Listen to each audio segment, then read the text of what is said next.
Lumayan bang, hasilnya bang, jualan-jualan kayak gini bang. Bisa buat makan, bisa buat jajan anak. Gaji suami kita simpen buat beli sawah. Daripada ngebacot, nongkrong-nongkrong nggak jelas, nyinyirin orang, nggak dapat duit, dapat dosa iya. Satunya ini 5.000. 5.000? Iya. Emang ada untungnya? Ada, kalau nggak ada untungnya nggak bakalan saya jual, saya makan sendiri. Emang kalau 5.000 tuh buat teteh untung berapa itu? Teteh jual 5.000 tuh, dapat untung berapa? Modal berapa? Ini modalnya paling kalau misalnya dijual modal satuan ini 2.000. 2.000 modalnya? Iya. Berarti teteh untung satu itu 3.000? Iya. Mereka itu kan tidak tahu, biarpun jualan receh, tapi kan kalau dikumpulin kan recehnya itu kan jadi banyak duitnya. Jadi orang-orang itu nggak ada yang tahu. Kalau orang-orang tahu hasilnya bisa lumayan besar, ya orang-orang juga pasti semuanya pada pengen jualan. Nanti kebanyakan orang jualan nggak ada yang beli. Makanya biarkan saja mereka berkoar-koar. Emang ada untungnya itu jualan kayak gitu. Padahal kan untungnya sangat besar.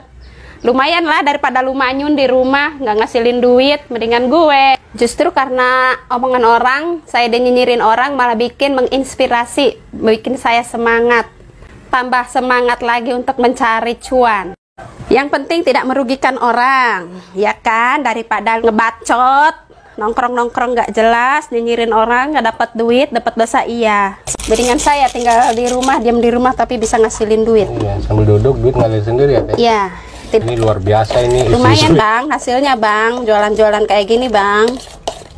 Bisa buat makan, bisa buat jajan anak. Gaji suami kita simpen buat beli sawah, oke?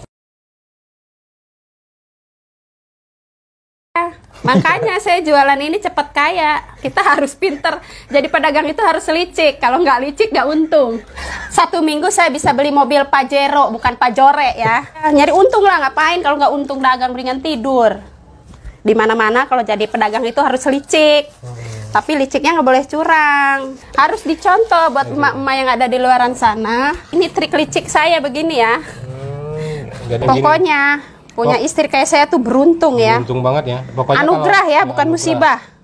Pintar mencari cuan. Biarkan saja orang-orang yang bergaya di luaran sana. Mau healing, mau ke salon lah, saya mau bodo amat. Yang penting saya mah bisa ngasilin duit. Gak apa-apa, tampil sederhana. Daripada hidup banyak gaya tapi hutangnya di mana-mana. Mendingan saya penampilan gembel, tabungannya di mana-mana. Semoga menginspirasi buat bunda-bunda di rumah. Jangan lupa di-share video dari saya. Jangan lupa dibagikan. Semoga menginspirasi untuk teman-teman semua. Amalan buat saya bersedekah ilmu kepada teman-teman semua. Semoga yang mau jualan, bingung mau jualan apa, dengan melihat video dari saya ini, semoga menginspirasi.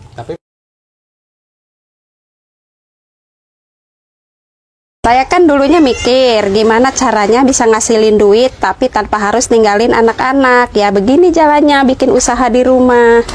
Dengan menontonnya video saya ini, semoga emak-emak yang ada di luaran sana semoga menginspirasi, bisa ikut jualan di rumah, bisa sambil jaga anak, bisa sambil ngerjain kerjaan rumah, tapi bisa menghasilkan cuan.